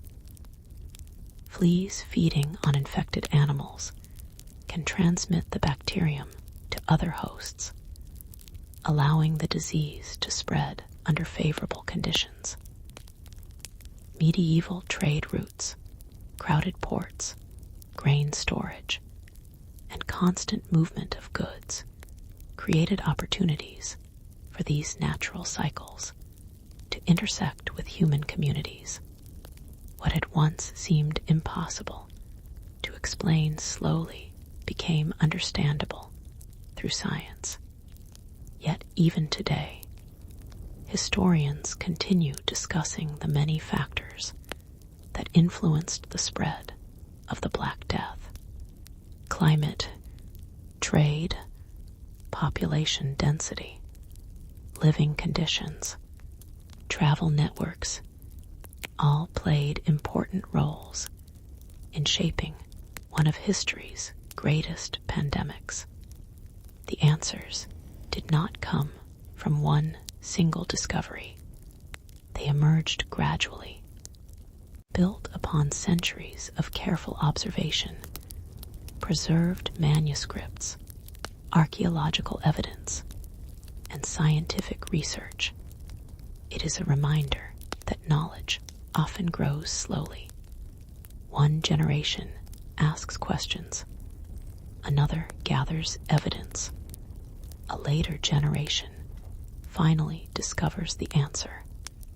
As evening settled over Europe once more, the same rivers flowed quietly toward the sea. The same mountains stood beneath drifting clouds, and the same stars shone above the continent that had witnessed those extraordinary years. History had left behind many mysteries, but with patience, curiosity, and the steady work of countless scholars, one of its greatest mysteries had finally been understood more than 5 centuries after it first began. Even though more than 6 centuries have passed since the Black Death, its quiet echoes can still be found across Europe. Walk through the narrow stone streets of an old medieval town, and many of the buildings still stand where they did hundreds of years ago. Ancient churches continue to ring their bells. Castles overlook the same rivers and valleys.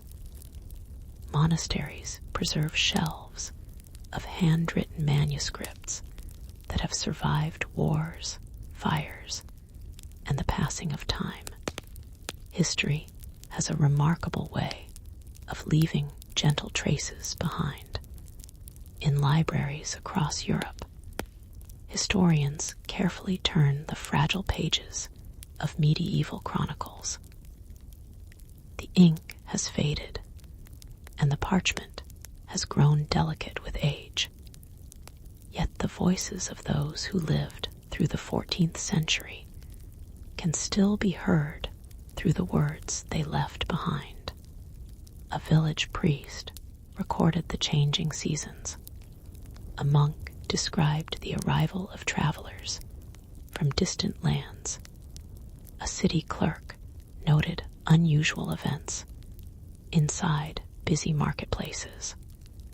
None of them imagined that people living hundreds of years later would read their observations with such care. These ordinary records became extraordinary windows into the past. Modern archaeologists have also helped deepen our understanding of medieval Europe. During careful excavations, they uncover old foundations of houses, broken pottery, iron tools, wooden objects preserved beneath the soil, coins once carried by merchants, and the remains of forgotten roads that connected towns long ago. Each discovery adds another small piece to the story. Together, these fragments allow historians to reconstruct everyday life with remarkable accuracy.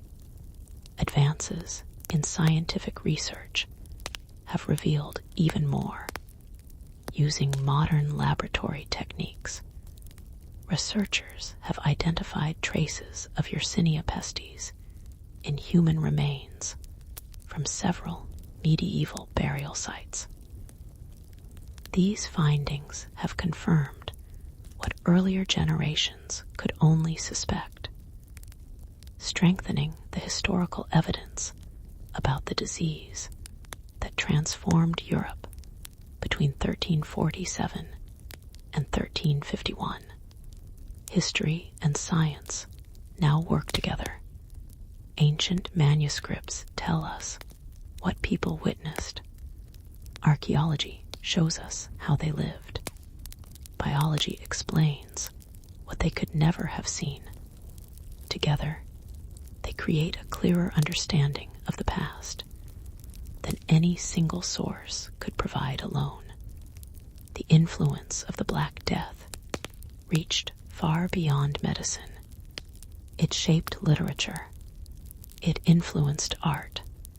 It changed patterns of trade and agriculture. It encouraged new questions about health, cities, and the responsibilities of governments during times of crisis. Many ideas that later became part of public health slowly developed because earlier generations had learned difficult lessons through experience. Even today, visitors walking through medieval cities such as Florence, Venice, Prague, or York often find themselves surrounded by buildings, churches, bridges, and streets that existed during the years of the plague. The people have changed. The languages have evolved. The world has become almost unrecognizable. Yet the landscape still remembers. As the evening sun settles behind ancient rooftops, long shadows stretch across cobbled streets, just as they did 7 centuries ago. River water reflects the fading light, while distant church bells drift gently through the air. For a quiet moment, it becomes possible to imagine the medieval world once again, not only as a place of hardship, but as a world filled with ordinary families, skilled craftsmen, curious scholars, devoted monks, determined farmers, and countless everyday people who continued living with courage despite uncertainty. Their lives became part of history. Their memories became part of our understanding. And through those memories, the story of the Black Death continues to remind us that even the greatest events in history are ultimately lived one ordinary day at a time.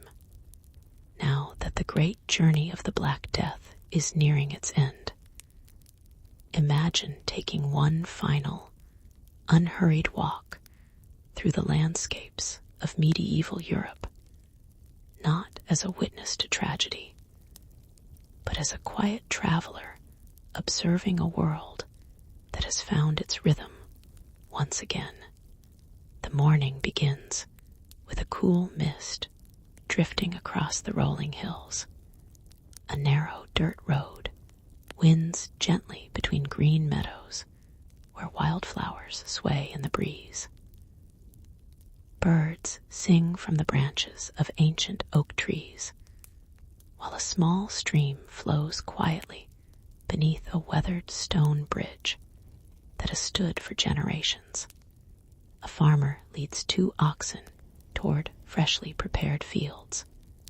Nearby, a shepherd opens a wooden gate, allowing a flock of sheep to wander across the dew-covered grass.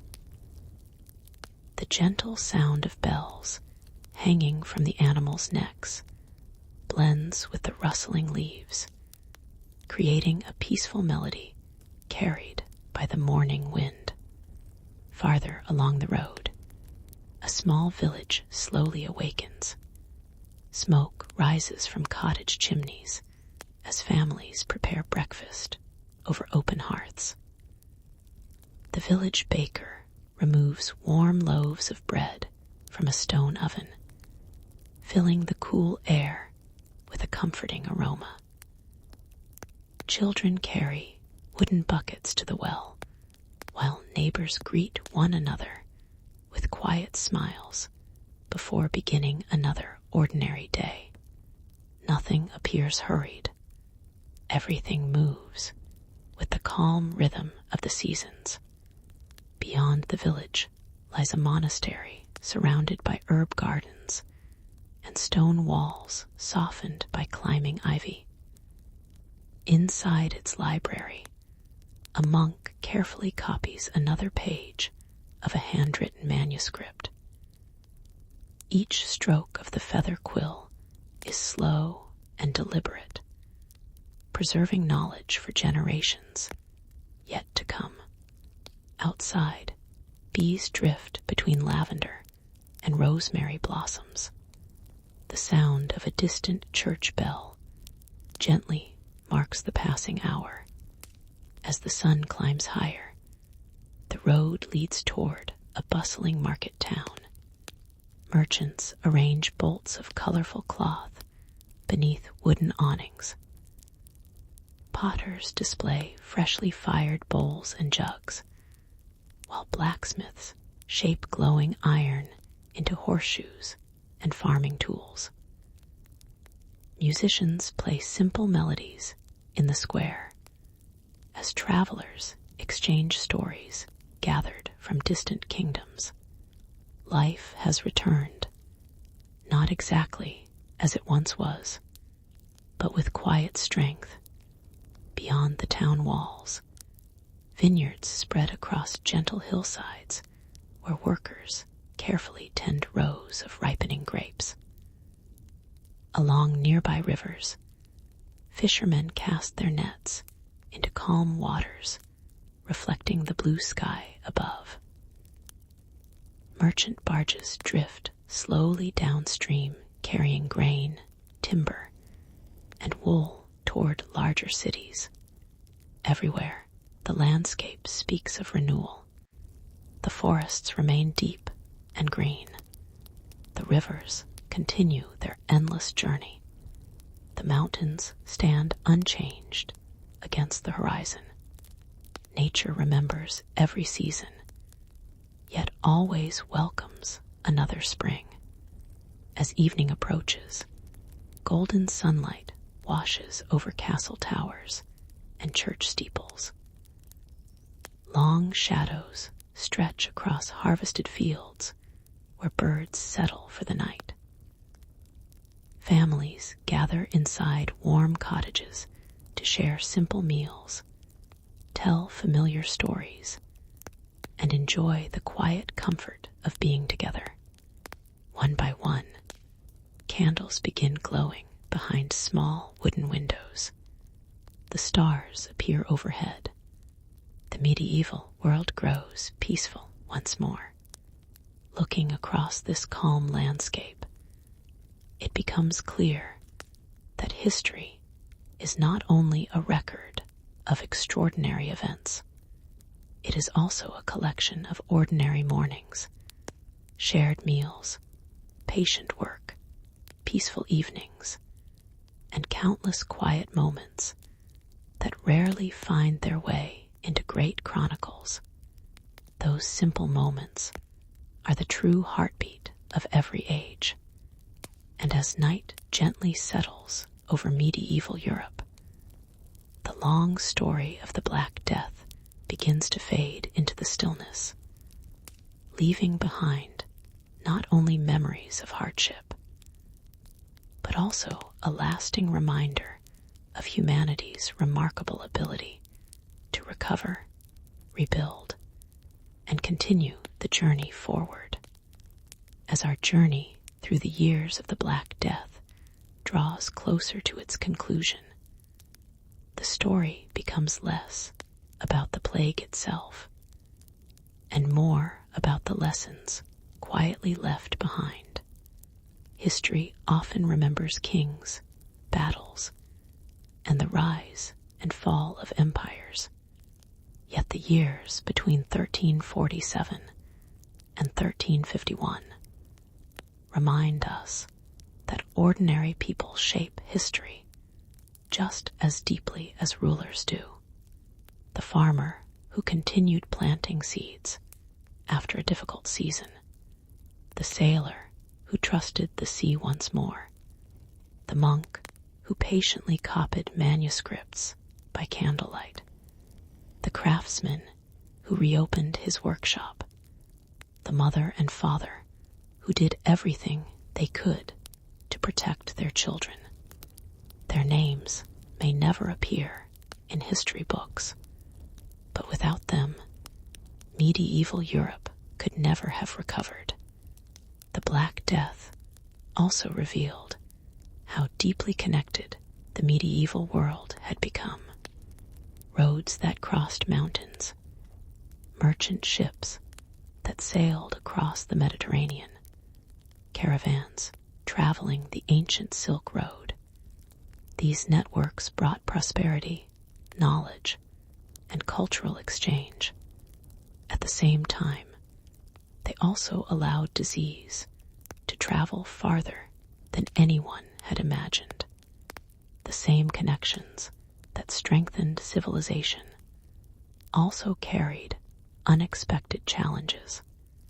Centuries later, historians would look back on this period and recognize how much Europe had changed. Communities slowly reorganized, trade adapted, labor became more valuable, medical observation grew increasingly important. Universities expanded their search for knowledge. None of these transformations happened overnight. Like the slow turning of the seasons, they unfolded quietly over many generations. The greatest lessons of history are often discovered long after the events themselves have passed. Today, scientists understand the role of Yersinia pestis, rodents, and fleas in spreading the plague. Archaeologists uncover forgotten settlements. Historians compare manuscripts preserved in monasteries across Europe. Each generation adds another piece to the puzzle, allowing the story to become a little clearer than it was before. Yet despite all this knowledge, one truth remains unchanged. Human resilience has always been one of history's greatest strengths. Again and again, civilizations have faced uncertainty. Again and again, they have rebuilt, not because life became easy, but because people quietly chose to continue. A child learning to read, a family harvesting wheat, a builder laying the first stone of a new bridge, a teacher passing knowledge to the next generation. These simple acts have always shaped the future more powerfully than they first appear. As the evening sun disappears beyond the western hills, a cool breeze moves gently through the forests of Europe. The rivers continue flowing toward the sea. The stars slowly awaken above ancient castles and quiet villages. Church bells echo softly across peaceful valleys before fading into the night. The world feels calm once again. The plague that once transformed an entire continent has become part of the distant past. Its memory remains, not as a story of fear alone, but as a reminder of curiosity, endurance, compassion, and the remarkable ability of humanity to learn from experience. And beneath the same night sky that watched over medieval Europe so many centuries ago, history continues its quiet conversation with those willing to listen. The night has become quiet once again. Our long walk through medieval Europe has brought us from the distant trade routes of Central Asia to the crowded harbor of Kaffa, across the calm waters of the Black Sea and the Mediterranean, through the streets of Messina, and onward to the towns, villages, monasteries, castles, and farmlands that slowly witnessed one of history's most significant pandemics. Over these past chapters, we have not hurried through history. Instead, we have followed its gentle rhythm. We have watched merchants prepare their ships before sunrise. We have walked beside farmers, tending quiet fields beneath golden skies. We have listened to the scratching of a monk's feather quill across ancient parchment. We have stood upon stone bridges where rivers have flowed for centuries without pause. These simple moments remind us that history is not only shaped by extraordinary events, it is shaped by ordinary days. A loaf of bread cooling on a wooden table, a shepherd guiding sheep across a hillside, the ringing of distant church bells, the warm glow of candles behind cottage windows, the laughter of children playing beside a village well. These peaceful moments continued even while Europe was passing through profound change. Looking back with the knowledge of the modern world, we now understand what people of the 14th century could never have known. The plague was caused by the bacterium Yersinia pestis, spreading through complex interactions between rodents, fleas, human travel, and expanding trade networks. But the people living between 1347 and 1351 faced those years without microscopes, laboratories, or scientific medicine. They responded with the knowledge available to them. They observed, they recorded, they cared for one another. They continued planting fields, repairing homes, preserving books, raising children, and rebuilding communities. Their quiet perseverance became one of the greatest legacies of the medieval world. More than 600 years have now passed. The merchant ships have long since disappeared. Many castles have become peaceful ruins. Old trade roads lie hidden beneath modern cities.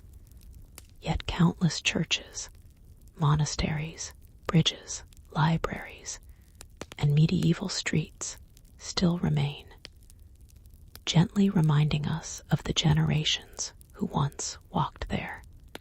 Their voices may have faded. Their footsteps may no longer echo through those narrow stone lanes, but their story continues.